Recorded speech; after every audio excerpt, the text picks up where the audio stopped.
Howdy, Pard. No, just sitting here. These? They're for a new video I'm going to do. I'm going to start doing these series of videos about wheel guns. You know, I just love wheel guns.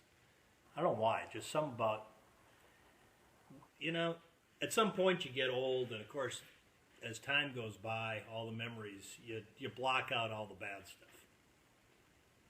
The bad stuff gets forgotten, and all the fun and the good feelings and the good things pretty much get remembered. Of course, every now and then, it's fly season here. If you've ever had a cattle ranch or had horses, you know what I'm talking about. The weather changes, it starts cooling off, and the flies all come into your dwelling, or attempt to stay warm and live another day.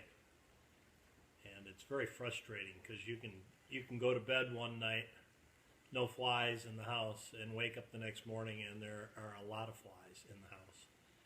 And you can do everything in the world to seal everything up, and yet somehow they get in, and it's usually because the kids leave the door open. But at any rate, so yeah, it's fly season. There might be a few flies in my video. So what I'm going to do is make some videos on wheel guns, because, you know, when I think back, when I first started carrying a gun, which was a wheel gun, it was the first gun I ever carried for my employment was a Security 6, 357 Magnum Security 6, Ruger. Great guns. Inexpensive, rugged, last forever. Still have the old Ruger Security 6, and can't beat them. Can't get them anymore unless you find them used, and if you do, scarf them up. If you can still pick them up for around $300 to $400 lots of times, and I would not hesitate one bit to buy one for $300 to $400. If it's a clean gun, it'll last your lifetime. But at any rate, I've decided I'm going to do a little series, and every couple weeks have a wheel gun video out, because I really like wheel guns. You know, I think back to the days, and carrying a revolver was so much simpler, and of course, you know, majority of them were kind of heavy at a different time. That's why a lot of these guns, I watch a lot of the videos, and the guys talk about how the importance of the gun being lightweight, and this gun weighing 3 ounces more is just too heavy. And I got to chuckle because, you know, back in the day, you were carrying pretty much what would be considered nowadays to be an awfully heavy big gun. But heck, Dirty Harry did it. Dirty Harry did it with his Model 29. Go ahead and make my day. Yeah. And the 70s wheel guns were big. Even the 80s. And heck, there are a lot of holdouts in the 90s. There's still holdouts today, guys. So I thought, there's a fly back. The fly likes the Rugers. He likes these guns. I thought I'd start today with the Ruger LCR. And here we go. The Ruger LCR. These are great, lightweight, fairly inexpensive wheel guns. And they come in a variety from 22 Magnum all the way up to 357 Magnum. You can even get one in 9mm. And they are just absolutely fantastic little guns. They're lightweight. They're a combination of stainless steel, aluminum, polymer, and they are just nice shooting little guns. Ruger says they have their own little patented cam action trigger that makes it smoother than any other gun in this class. And you know, I don't notice a lot difference between the 640 and an LCR and the trigger pull. It might be marginally lighter and smoother. You're still talking probably 10-pound plus trigger pull on these things, or around 10 pounds. And I'll test them with my meter, and we'll see where they are, and I'll post it at the end of the video. I won't waste your time making you watch me doing a series of tests and averaging it and all that nonsense. But I'll do that and throw it up there. But I think it's around 9.5 pounds would be my guess. Any rate, I'm going to show you what I have in them and talk about why I have them and what the use purpose of these, having these around is. At least mine, and maybe I'll throw out what I think your use might be if I got the time to theorize on the average person out there what they might use it for here as we talk. I'll take the time and throw it out there. What I have here is this one. Let's start with him, the little guy. He's got what they're calling a monolithic frame, some sort of aluminum alloy. It's got the barrel, sleeve barrel, stainless steel barrel insert, and a stainless steel cylinder. Then the grip portion of the frame, which is also basically holding your lock works and your action, that's a polymer. And then this is one of the things I really dislike and also really like about this gun, and it depends on the use. There are certain uses for this gun that this is absolutely fantastic, and there's other usages that not so much. And that's the whole grip. And the rubber grip is great, especially if you got a 357 Magnum. It kind of mitigates the recoil, makes it more comfortable. It's great if you're going to carry it in a situation where you're in the snow and mud and getting your hands full of slime and you can really hang on to it. It's not so great if it's in a concealed carry usage where you're keeping it in a holster and it's because your clothes are going to hang on that rubber and it'll print through. Then it's not so great. But Hogue now does make G10 grips for this that would solve that. So there is an option out there now, the same basic grip in G10. And it runs about 50 bucks, which is kind of spendy for a gun that's retailing around 400. But if you're going to use it in a holster, inside the waistband holster or on the belt holster, you might consider that to be $50 well spent, because it is going to keep the fabric from hanging on the gun and it printing through as much. On the other hand, if you're going to keep it in a pocket, and we'll talk about that later, not so much, not so necessary. So at any rate, this one is an 8-shot 22 long rifle, which I know what you're thinking. What use could you possibly have for a snubby 8-shot 22 long rifle? And that is a valid question. Usually this kind of gun, you'd be looking at a 4-inch barrel and a hammer so you can cock it and get a more precise shot in a kit gun type of thing. But along that lines, I like using this in the same manner because I live on a property up near the Canadian border, and there are lots of opportunities to dispatch something where you're close up, and this works just fine. And it's very easy to carry around with you. And in a pinch, a 22 long rifle with an 8-shot gun and 22 long rifle, gives you something. Nothing great, but it gives you something in a pinch. But I like using this, carrying it around when I'm out in the field doing stuff, or going through the buildings and doing things or whatever where there might be a rat. Because even up here there's rats. And if you want to dispatch a groundhog or gopher or something, gophers are tough. Those suckers move fast. But there's usages for it. And another use for this would be, not so much here, it's not for me a usage, but this might be a practical answer if your wife is not real comfortable shooting. Granted, a 22 long rifle ain't much, but it's better to have something for her. If that's all you're going to get her to be able to handle, and she doesn't want to spend a lot of time learning how to shoot, this may be something that's a possibility. But I find it handy just for varmints and such around this place. And it's a lot of fun to shoot. It really is. It's not the kind of gun that somebody'd like to take to a range and shoot, but an old wheelgun guy that's carried snubbies his whole life, it is. It's just fun to shoot, inexpensive. You can shoot shorts through it. You can shoot long rifles, where if it's an automatic, you can't. You're stuck with pretty much mini mags on an automatic to make it function right. This you can have the option to shoot shorts or long rifles. It's just kind of a fun gun and one that's usable for putting down woodchucks and raccoons and such. Although, you know, a rabid raccoon, I want something a little more, with a longer barrel and something more than a 22 long rifle, I think, but just to be sure. Okay, this happens to be the same gun again, only with a 6-round cylinder in 22 Magnum. Now you're getting to the point where it's almost arguable that you could use this as a defensive weapon. You certainly could use this as a backup. A last-ditch backup gun, why not?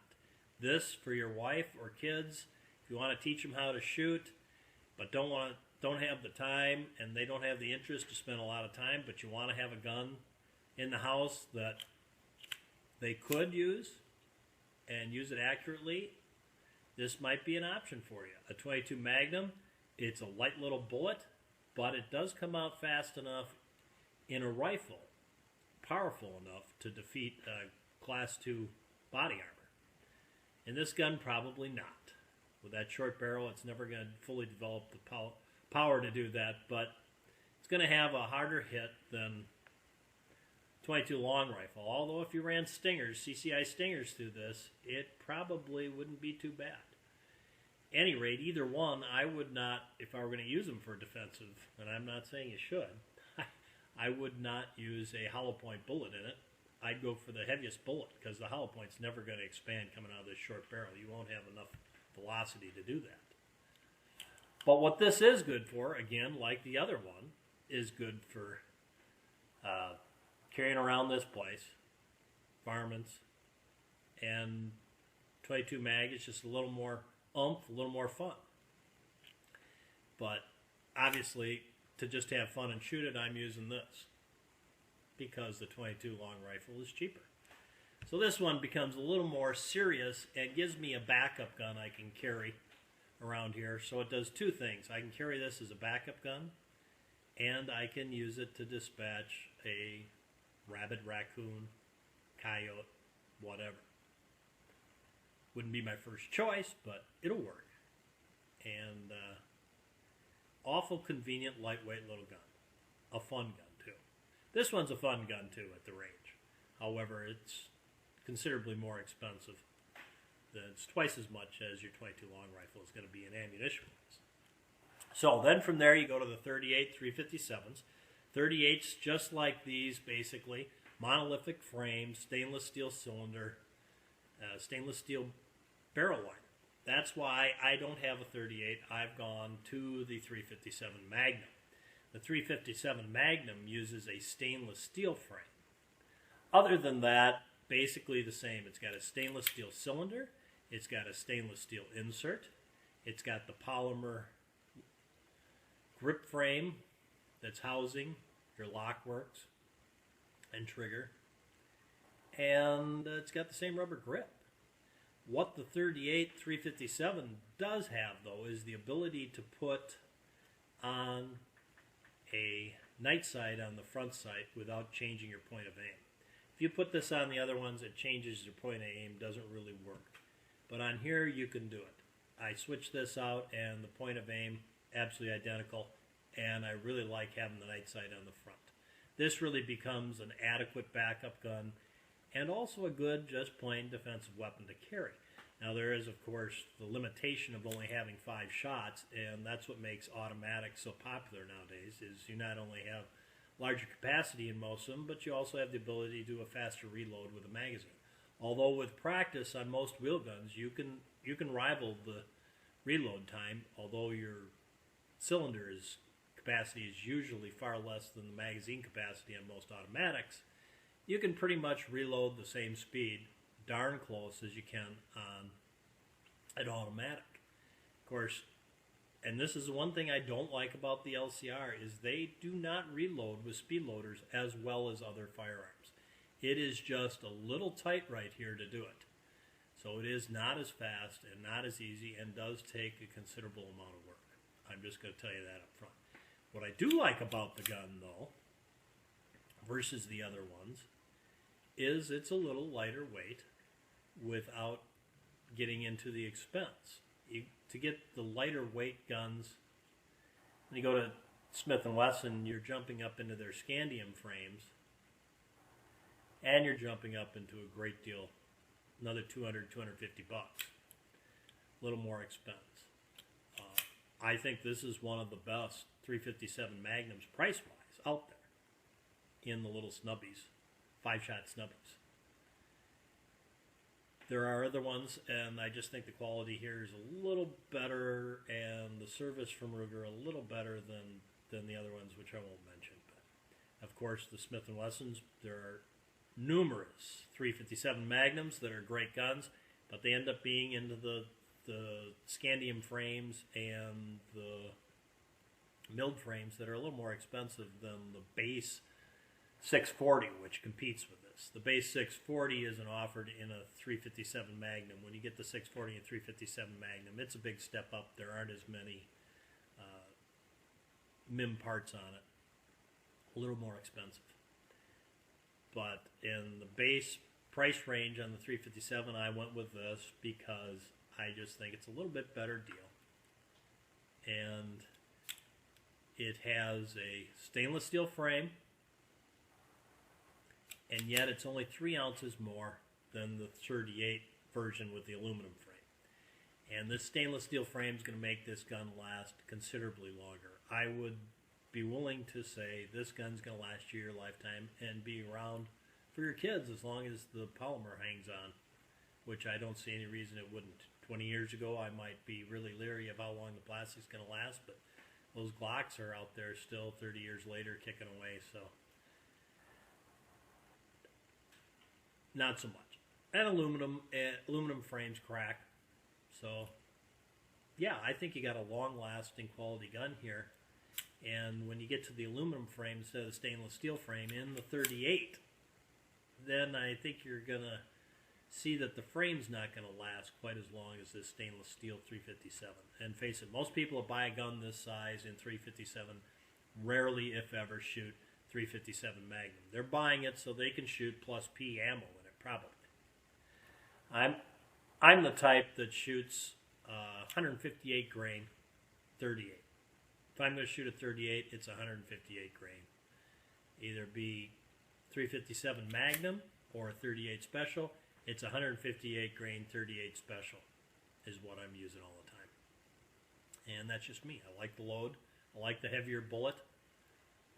And it's usually nowadays would not be what I would consider a primary weapon on the 38 Special carrying it like that. Except for in certain circumstances. There's certainly a reason to go with a primary weapon on that. One of the great things about these guns, back to the home defense scenario, is, you know, a good home defense gun is going to have at least a flashlight mounted on the bottom of the gun, at least a light source, because you got to expect you're going to be using it at night, and you're going to want to be able to put light on what the threat is before you make that awful decision. So that's like a absolute requirement nowadays, because it's out there and available and easy to do nowadays. Very inexpensive. For 125 bucks, you can throw a laser light combination, a Streamlight laser light combination on there that's outstanding, and throw that on a semi-automatic with a rail in the front, or Smith & Wesson makes a couple revolvers with rails on the front that would be great house guns. Why I like this as a house gun, home defense weapon, is this gun can be put in your robe pocket, and you can shoot it through your robe pocket. There's no hammer here. It's not going to interfere with shooting it in your pocket. It's small enough you can stick your hand in your pocket and shoot it if you have to. That means you can go to the door and answer it with this gun in your pocket and nobody's seeing it. And if it turns out to be a home invasion, you've got a gun there in your pocket that they don't know about, that you can shoot without even taking it out of your pocket. That makes this just an absolute fantastic primary home defense weapon, but really kind of a backup home defense weapon. But in that scenario, answering the door, You do not want to go to your door holding a semi-automatic firearm with a flashlight on the front. So you're going to have that concealed, which is easy to do, but not as easy as this is to have it in your robe. You can sit and watch TV and have this in your robe. So I think it's a great gun for that purpose to have. It makes a good backup firearm.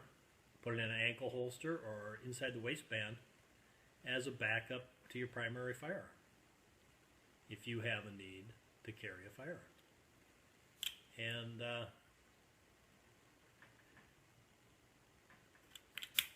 it's a simple gun to operate and a simple gun to shoot. It takes a little more time, unless you were born and raised on wheel guns like me or my generation. It may take you a little time to master it, but it's well worth the effort. And in .38 Special, that's, unless you're a 9mm, that's about as inexpensive as you're going to get to practice with. But that is another option, because this gun, the .357 Magnum version with a stainless steel frame, also comes in a 9mm 5-shot that operates off of moon clips. That would be a great, great gun. And I don't have one of those, you're saying. If it's so great, why don't you own one? And because I do own a Ruger Speed 6 9mm that I carried for years. And 6-shot, 9mm, moon clips, great gun. So I didn't feel it was something I wanted to invest the money in. You're running slightly more expensive, 10% more. Well, let's say 7% more for this gun versus the aluminum frame .38, but I think the money's well worth it because this gun's going to last a lot longer than that aluminum frame .38. So I don't know what I've missed in my discussion on these guns. I mean, let's face it, I needed to go buy these guns. Not at all, because I've got my old Security 6, which is really all you need is one gun. Beware the man who owns only one gun because he knows how to use it. But being a person who's in his reclining years and what was once a means of making money carrying a gun has now become just a hobby and a sport. I like shooting guns at the range, all kinds of guns. So guns that may not be fun for some people at the range, to me, are a lot of fun. I love shooting snubbies. I love shooting wheel guns. Wheel guns are just, there's just something about a wheel gun. And if you've never owned a wheel gun, go get yourself one. Go find a nice 4-inch barrel .38. There's plenty of good used ones on the market. You can pick up Model 10 Smith & Wessons or Ruger Security 6s. Those guns will last you a lifetime, even ones that are old police issue, ones that have been supposedly shot to death. But you know, the truth of the matter is, back in the day, they only made you qualify once a year back then. And most of the cops never really spent much time shooting their service revolver. So there probably are a lot of old police revolvers out there that got a lot of mileage left on them still. So they might think about that. But I've been very happy with my LCRs. They're fun guns, and they got multiple purposes. They aren't just for fun. They can serve varmint control. They can serve both varmint control and personal protection, or they can serve a good personal protection, primary weapon, backup weapon, even house weapon, home defense gun in the .357 Magnum. So I thought I'd share that with you today. That's my first Wheel Gun Madness video. Up here at the ranch, just south of the Canadian border, or not far from the Canadian border.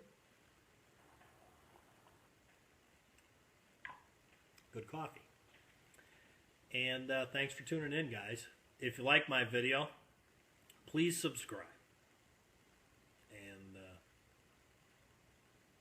I like doing this. It's fun. I hope I'm imparting some information that's worth something to somebody. Just remember, firearms are absolutely great sport.